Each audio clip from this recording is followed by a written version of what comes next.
Assalamualaikum warahmatullahi wabarakatuh. Halo semuanya, kembali lagi di Smamita Bercakap bersama Alifahana. Nah, episode kali ini aku gak sendirian nih. Kali ini kita kedatangan tamu dari PW IPM Jatim. Langsung aja, di sini ada Mas Mufli. Yeay, halo. Halo Mas. Apa kabar nih? Alhamdulillah baik. Baik. Sehat. Oh ya, alhamdulillah ya. Hana kabarnya? Oh, alhamdulillah baik. Ya. Sibuk apa sekarang, Mas? Lagi ini aja sih, sibuk ngantor aja sih. Sama mungkin kegiatan wilayah ya, yang kebanyakan lagi online karena memang pandemi kan. Iya. Berarti di sela-sela kesibukan kantor, Mas Mufli ini masih menyempatkan masuk organisasi dan mengurus komunitas pelajar mengajar nih. Ngantor tidak ngantor, utamanya tetap organisasi. Oh siap, gitu. Nah itu tuh yang pengen aku bahas. Boleh nggak dijelasin sedikit tentang organisasi dan komunitasnya nih yang pertama nih? Oke, organisasi berarti PW-nya atau? Mungkin apa ya, kesibukan yang dilakukan di PW sekarang. Oke, jadi PW hari ini karena emang semuanya ya, semua terdampak pandemi COVID. Yang mulai hari ini PSBB udah nggak dilanjutin emang. Iya. Lebih banyak kegiatan online. Jadi kreativitas pelajar itu disalurkan lewat media online. Jadi sekarang sudah tidak tatap muka. Tapi namanya manusia, namanya pelajar, kreativitasnya ada, ngeyelnya ada. Oh iya. Akhirnya banyak kemudian kegiatan-kegiatan yang itu meningkatkan kreativitas dari pelajar Jawa Timur, lalu kita mengapresiasi teman-teman pelajar se-Jawa Timur juga lewat entah esai, lomba, dari seni bermusiknya atau dan lain-lain lah semua, dari serial diskusi keilmuan dan sebagainya. Nah kalau terkait komunitas mungkin ya? Iya komunitas. Berarti komunitas apa nih? Komunitasnya IPM atau? Komunitas, nah ini nih, Mas Mufli ini beliau ini adalah founder ya dari komunitas pelajar mengajar yang bergerak di bidang ekologi. Ya, betul ya Mas ya? Oke, salah satunya ekologi. Ekologi salah satunya. Nah, tuh gimana tuh Mas? Boleh dijelasin, boleh sharing dikit nggak tentang komunitas ini gitu? Oke, jadi pelajar mengajar itu satu komunitas pemberdayaan masyarakat namanya. Jadi sasaran kita adalah nggak cuma ekologi nih, tapi ada juga literasinya loh. Tapi ada juga soal ekonominya juga. Soal pengembangan sumber daya manusia di satu daerah tersebut yang emang kita lagi bina, terutama anak-anaknya. Lah intinya adalah pemberdayaan masyarakat yang dimana itu mengembangkan potensi-potensi anak-anak, terutama di kaum urban. Kalau kita kan kaum urban itu kaum masyarakat kota. Kota. Bahasa bahasa nyentriknya mungkin urban ya. Bahasa sok-sokannya itu urban gitu. Oh iya, aku baru denger juga. Bahasa sok-sokan. Iya. Jadi ada masyarakat urban yang dimana kalau masyarakat kota itu kan penuh dengan ketimpangan. Ada yang kaya banget, ada yang miskin banget. Iya. Yang kaya ya makin tinggi, yang miskin ya makin gitu-gitu aja, malah ke bawah. Kecuali yang bisa survive gitu.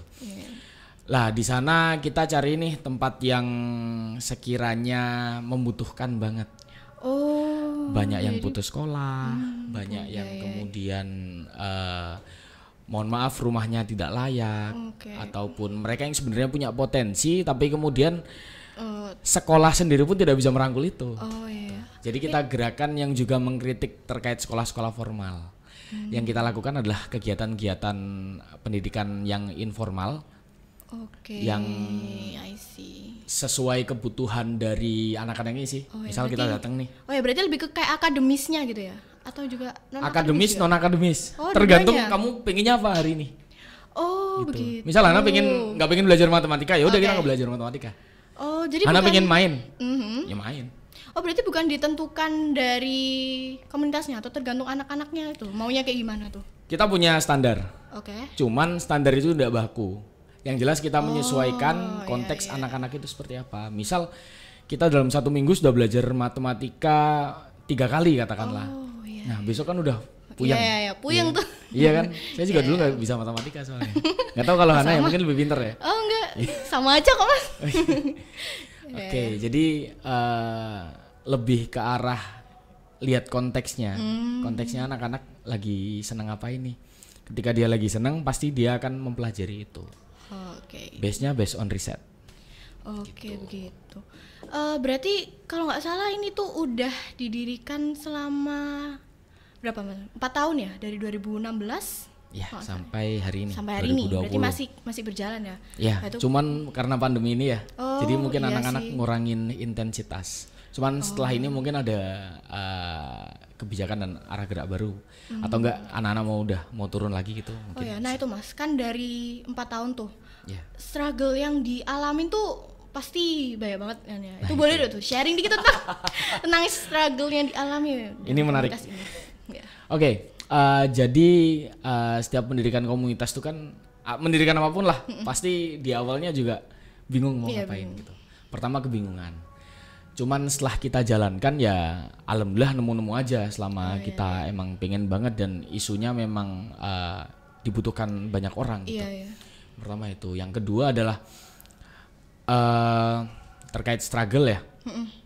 Mungkin lebih kepada tantangan pertama adalah komunitas itu belum ada yang di ranah pelajar ya. Belum ada yang menginisiasi. Jadi akhirnya kita cari-cari sendiri nih polanya seperti apa. Dari pelajar yang emang buat pelajar sendiri, buat anak-anaknya itu. Jadi kita mencari pola lagi.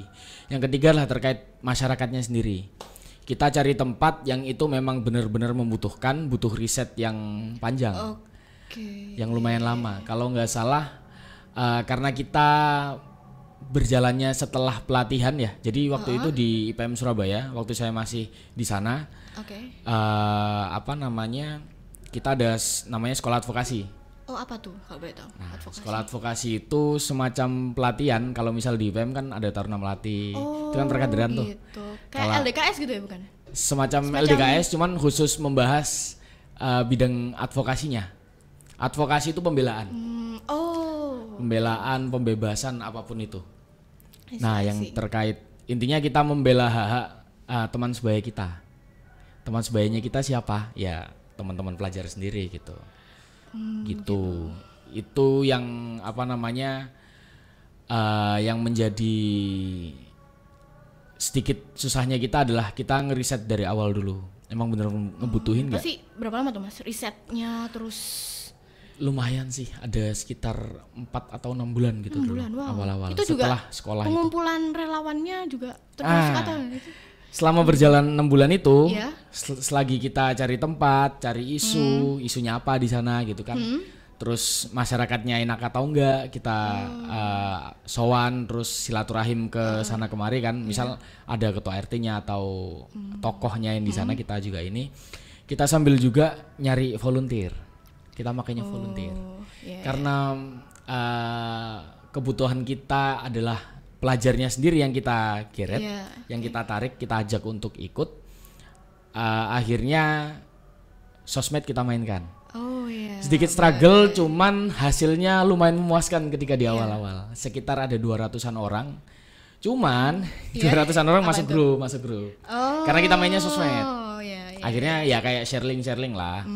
Kalau kamu klik link ini masuk gitu kan. Oh, berarti dapat banyak banyak relawan. Ya banyak relawan, terus banyak dikenal masyarakatnya. Itu dari paling banyak tuh dari sosmednya kah atau kayak dari mulut ke mulut gitu ya? Yang jelas pertama dari sosmed. Oh, dari sosmed. Itu yang paling kuat.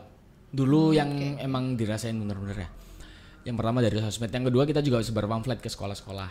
Oh, pamflet. Pamflet juga ke kampus-kampus juga kita masukin. Jadi emang beberapa mahasiswa ada yang tertarik juga.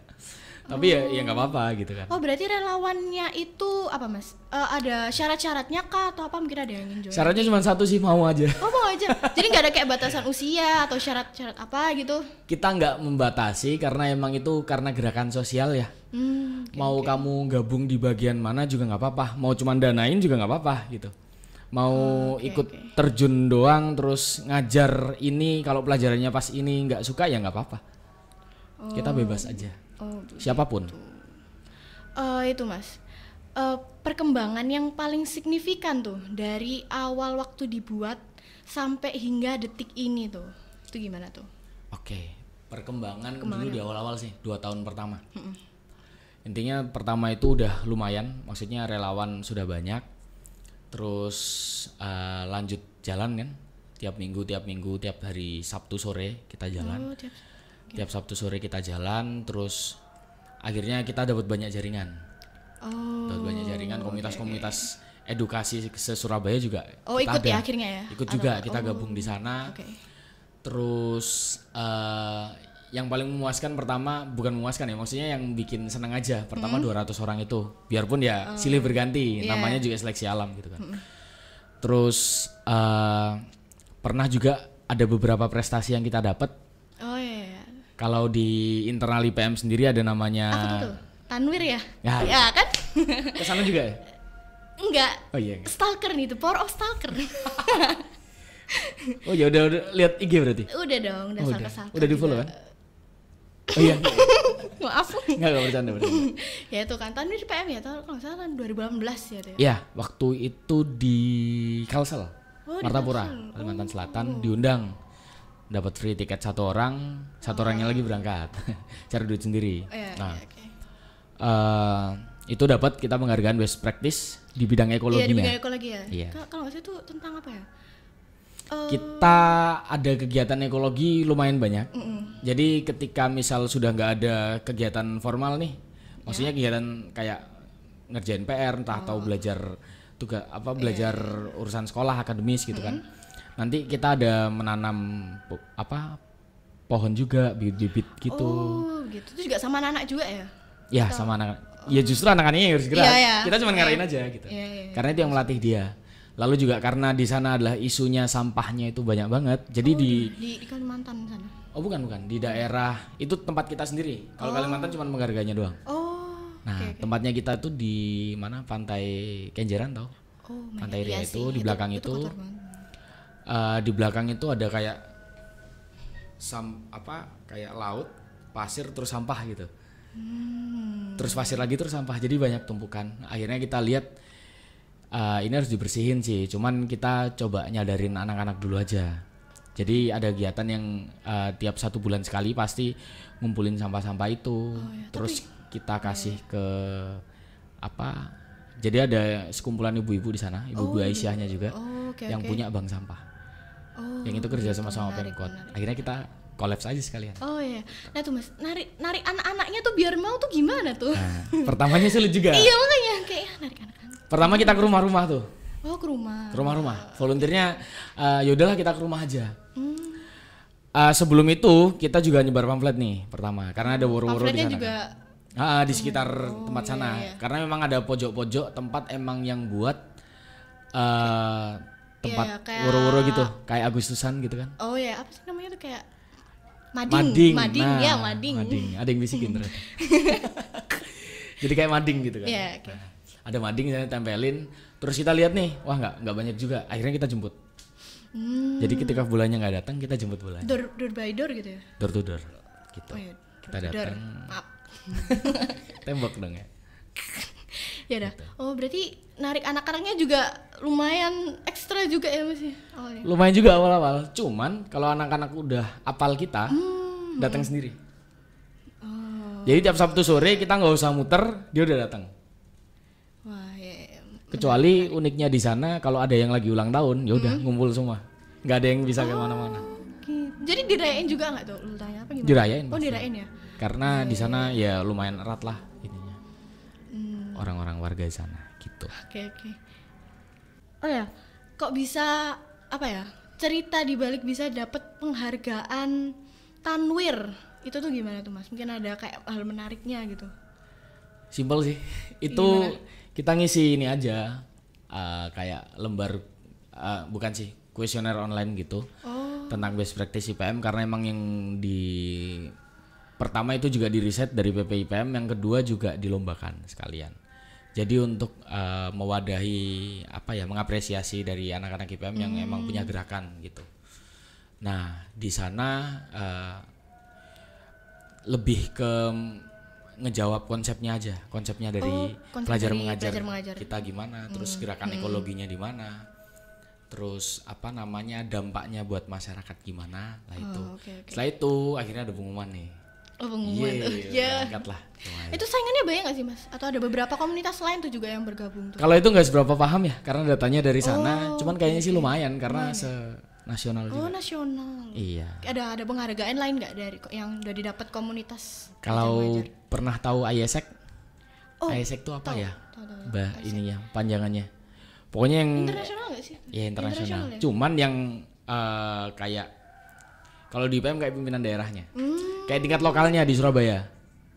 Nah, dulu pernah dapet yang apa best yang favorit komunitas terfavorit di Surabaya gitu. Wah, Ada beberapa nominasi sih. Keren. Emang belum bisa dapet yang terbaik karena kita ngejar yang ya udahlah banyak-banyakan like aja. Sekali lagi Baru mengandalkan awal sosmed juga. nih kayaknya nih. Iya, jadi emang kita menang di ininya. Sosmednya. Oh, sosmednya. Oke. Dan masanya IPM juga lumayan. Jadi bisa buat digerakin. Tapi yang saya yakin juga bukan karena emang itunya sih. Mungkin teman-teman juga yakin kalau misal gerakan ini udah dekat aja sama orang-orang gitu. Oh gitu ya. Ya bener-bener keren. Kan udah 4 tahun nih ya Mas ya? Iya. Udah 4 tahun. Itu ada nggak sih kegiatan yang paling berkesan yang pernah dialamin di komunitas belajar mengajar ini? Boleh sharing dikit? Kalau kegiatan apa ya? Kayaknya bukan berkesan sih. Semua menjadi hal yang penting. Iya, Kalau buat pastinya, saya. pastinya. Kalau yang berkesan ada satu anak nih. Oh ya, nggak apa-apa, gimana tuh? Anak Kenapa kecil. nih ya? Jadi kondisinya di sana ya. Nah, Anak kecil kalau misal bahasanya kita nih bahasa Buyana biasanya dekil hitam kecil gitu kan. Serius. iya, oke. Saya juga ngelihatnya gitu, cuman terus nakal, nggak bisa nangis emang. Dipukul-pukulin tuh nggak bisa, tapi dia suka mukulin teman gitu. Oh, kayak ini. Ya, kayak Nah. tipe anak yang bandel banget gitu ya kayaknya ya. Bandel banget, Bandel banget. dibilangin nggak bisa. Tapi emang karena bukan potensinya juga dia bukan keinginannya juga dia buat diem doang itu enggak. Terus ngerjain garap nulis itu enggak. Satu ketika anak yang kayak gitu Iya. panggilannya nih jelek. Mohon maaf ya nggak apa-apa ya, nanti sensor nggak apa-apa. Panggilannya tuh iblis gitu. Oh my god. Iblis. Anak-anak gede juga di sana kayak gitu manggilnya. Anak-anak besar juga manggilnya gitu. Sama. Jadi panggilnya iblis. Oh my god. Lah satu hari dia lomba nih tapak suci. Wow, keren. Karena emang sekolahnya di mama dia juga SD. Oh, Lomba tapak suci ke Jogja, dia juara 1, menang. Padahal juga di sana dibully. di sana dibully juga tapi menang. Ha-ha. Pulang-pulang tetap dibully nggak tuh? Sama aja sih. Sama aja sih. Cuman ya karena ada prestasi maksudnya saya ngelihatnya begini, oh ternyata potensinya anak-anak biarpun sebandelnya kayak gitu, dia punya potensi lain Iya, gitu potensi loh. lain gitu ya. Yang tersembunyi dan harus disalurin. Saya ngelihatnya gitu sih, biarpun dipanggilnya iblis gitu, kan gak enak ya, emosi ya kalau kayak gitu. Wah, itu pasti banyak banget lah ya Mas ya pengalaman yang berkesan gara-gara join. Banyak nilai yang didapat sih. Ya ini karena saya yang ngomong gitu. Nggak bercanda. Iya. Bercanda. Oke. Oh ya Mas, itu ada nggak sih pesan buat anak muda sekarang nih yang kerjanya tuh kayak cuman rebahan terus nggak ngapain. Secara Mas Mufli sendiri nih kan ya masih umur berapa sih Mas? Umur berapa? Aduh ini sulit ini. Gak apa? Kalau tanyain, ini masih SMA ya? Iya, aku masih SMA. Saya juga baru lulus kok. Aduh. Gak apa sharing kan, mungkin bisa jadi motivasi. Ya buat yang lain. sekarang kalau umur agak ini ya sulit dijelasin ya. Iya dong. Kelahiran 97. Ayo dah, hitung sendiri ya teman-teman. 97 sampai 2020. Nah, kalau yang Kata pintar yang di matematika belakang itu bisa. sebutin gak Mas? Itu disebutin tuh umurnya tuh. Nggak kelihatan di kamera soalnya dia. Nanti suruh lihat aja. ya itu Mas. Pokoknya ya 20-an Ya lah. 23. Ya, itu kan. Nah, anak-anak umur 23 ini kan masih ada yang bingung tuh Mas mau ngapain. Sekarang Mas Mufli udah bisa bikin sebuah komunitas yang berpengaruh dan berdampak untuk masyarakat tuh. Ada gak sih pesan untuk anak-anak muda sekarang gitu? Oke. Mungkin kalau umur berapa ya 18 sampai kemudian 20 ke atas itu kan ada yang namanya krisis apa sih namanya? Quarter life crisis. Quarter life crisis KLC itu Yeah. kan. Nah, kalau pesan saya nggak bilang saya berdampak juga ya. Maksudnya komunitas ini juga berdampak secara signifikan juga saya belum bisa mengakui itu juga sebenarnya. Cuman begini, yang dipunyai anak muda kan masa depannya. Anies Baswedan ini. Enggak deh. Oke. Yang jelas mumpung apa namanya di umur-umur yang masih belia, yang masih banyak untuk porsi membuat kesalahannya adalah masih sangat besar. Pesan saya cuma satu, dihabiskan aja. Waktunya ya, untuk kegiatan yang positif gitu ya. Oke. Tentunya untuk kegiatan yang positif. Yang jelas yang pertama yang harus dipunyai anak muda karena dia punya daya kreatif yang tinggi. Ya. Apapun yang tertarik buat kamu dilakuin aja. Berarti kayak nggak usah takut gitu ya, pokoknya jalannya aja dulu gitu. Dan tujuannya, goalsnya adalah biar kamu punya karya aja. Karena bagaimanapun karya anak muda itu yang akan dikenang sampai kapanpun dan setidaknya meningkatkan inilah produktivitas bangsa lah kayak gitu. Oh, oke. Itu Mas. Ada nggak sih kan ya udah dampaknya tuh kan udah lumayan tuh komunitas untuk masyarakat gitu. Ada nggak sih komentar dari masyarakat atas dampak yang udah diberikan sama komunitas pelajar mengajar ini gitu? Oke. Kalau komentar dan dampak, saya merasakannya dari kita diterima selama 4 tahun di daerah itu. Ada satu orang yang kita kan pernah punya 4 titik nih selain di Kenjeran itu. Ada di daerah Nginden kalau di Surabaya itu, Tambak Wedi, satunya di mana ya saya lupa. Itulah pokoknya daerah Surabaya itu kan. Nah, daerah Nginden ini yang kita udah nggak lanjut lagi karena emang anak-anaknya udah disekolahin sama orang sana. Jadi ada beberapa anak yang emang dari keluarga kurang mampu dan ada satu keluarga yang itu punya channel buat sekolah-sekolah gratis. Ketika dia tahu kita turun ke sana dan orang tuanya juga tahu kita ada di sana, akhirnya diambil semua anak-anaknya itu. Akhirnya disekolahkan. Terus ya itu sih dari penerimaan itu dan orang-orang yang juga kayak sadar aja ketika kita datang. Saya ngerasanya gitu sih. GR-nya kayak gitu. Kayak akhirnya lebih diterima gitu ya. Iya, itu sih yang kok saya rasa. Dari anak-anaknya sendiri tuh gimana Mas? Ada nggak kayak perkembangan yang terlihat signifikan gitu karena adanya komunitas ini gitu? Oke. Yang pertama dari segi kesadaran sosial ya. Sama teman-temannya sendiri. Jadi kayak kita nerapin juga kayak bukan learning by doing, kayak membiasakan diri gitu, lebih ke pelajaran moralnya kita kasih dengan membiasakan diri lebih sopan santun, lebih lebih enak komunikasi dengan lebih bagus dengan orang lain. Sekali di satu tempat titik tadi itu berapa jam kalau boleh tahu? Mungkin sekitar 1,5 sampai 2 gitu. Sekitar 1 jam. Oke. Harapannya nih Mas, harapan kedepannya untuk komunitas ini gitu. Mas belajar mengajar sendiri. Iya, untuk belajar mengajar. Kalau jujur sih saya udah nggak seberapa banyak terjun ya, karena udah ada yang menggantikan gitu, biar ada kaderisasinya. Lanjutnya, harapan saya buat komunitas belajar mengajar sendiri setidaknya bertahan lah. Atau